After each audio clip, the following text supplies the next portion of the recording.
Hey, what is up guys, I hope that all of you are doing well. So today in this video I will show you some of the hidden features of the OneUi 8 update that you guys can try out on your Samsung Galaxy S24 or the S25 series or even the older series, but some of the features might not be available on them.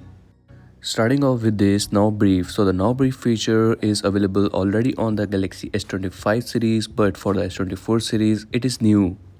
To activate it, simply go into the settings and search for Now Brief. After searching for Now Brief, simply tap on it and you have to turn it on directly from here.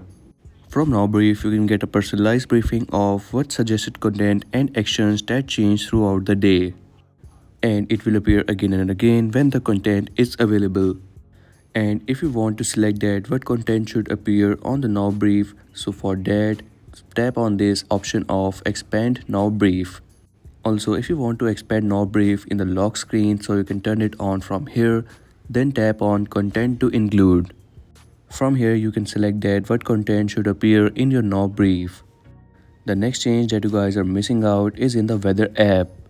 So the Weather app UI has changed a bit. As you guys can see, it has this new animation in the background that is giving this Weather app a complete new look.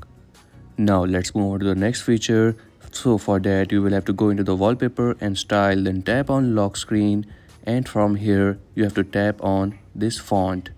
So there's a new dynamic font available. For that you will have to select a portrait wallpaper first of all. I will select a wallpaper like this. And after selecting the portrait wallpaper, you just have to tap on this font, then you have to tap on style. The dynamic font only works with these two first styles, and in this font you have to select this second font. This is the dynamic font and it will adjust automatically according to the wallpaper.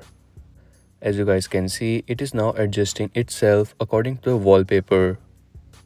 But keep in mind that it will work only with the portrait wallpapers. Secondly, another feature that is available is in the fingerprint animation. So there are multiple new animations available. As you guys can see, these are the new animations available with the fingerprint. Let me know in the comment section below that which fingerprint animation is your favorite one.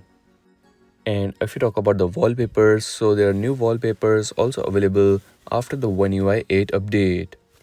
In the wallpapers, swipe down and in the colors you will get to see that there are two wallpapers available. These are dynamic wallpapers and these wallpapers will change throughout the day and it will change color. As you guys can see, there are multiple styles for these dynamic wallpapers also available. For that, simply tap on this style option over here. There are 4 different styles available with these wallpapers. Next change is in the calculator app. Now you do not have to go in the landscape mode to use the scientific calculator. You can simply tap on this button and access the scientific calculator from here. Next change is in the split screen. So now in the split screen you can split all the way towards down and you can do a 90 and 10 split. Previously the split screen was like this. You could only split till here, and now with the new update you can split all the way towards down, making it more easier to use two apps at the same time. And yes, you can split all the way towards the upwards or towards the downwards. Now the next feature is in the camera app. Now if you swipe down, previously you could only switch the cameras, but now you can access the quick settings as well. For that, simply go into the settings, then tap on swipe preview up down option. And from here tap on open quick camera settings. This is how you can access the quick camera settings by swiping down or swiping upwards. This is more useful to me than switching the cameras. And that's a wrap for today's video. These were some of the features that you guys can try out on your Samsung Galaxy devices with the OneUi 8 update. Some of the features might not be available in the Galaxy S23 or the S22 series. And if you're new on this channel, so make sure to like and subscribe, as I will keep you updated with the new upcoming updates.